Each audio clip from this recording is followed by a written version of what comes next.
Златно срце. Пред неколку дни во нашата зграда се досели ново семејство. Таткото е инженер, мајката лекар, а девојчето Тинка.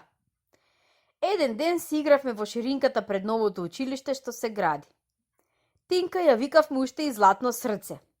Се разбира, тој го наденавме како прекар, а еве зошто. Уште првиот ден кога дојде да игра со нас, таа почна да се фали. Деца, јас имам златно срце. Еве го, татко ми го донесе од странство. И на сите ни го покажуваше синџирчето на кое беше обезен жолт брош во облик на срце.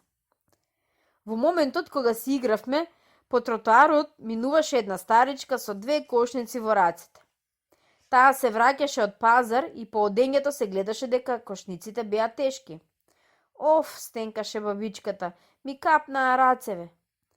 Кога дојде спроти нас, кошниците ги испушти на земја да се одмори. Зошто не си зела само една кошница, и рече Тинка. Двете се тешки, а едната полесно ќе ја носиш.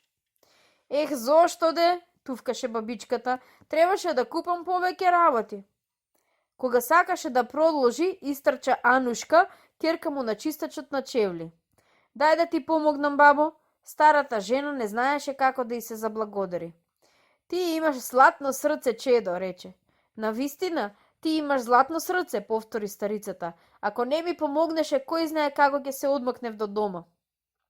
Тинка веднаш го извади своето синџерче со жолтиот брош и покажувајќи го налутено рече. Јас имам златно срце, а не Анушка. Но бабата не го ни погледна. Таа продолжи да си оди по тротоарот. Што мислите вие? Која од двете девојчиња имаше златно срце? Тинка или Анушка?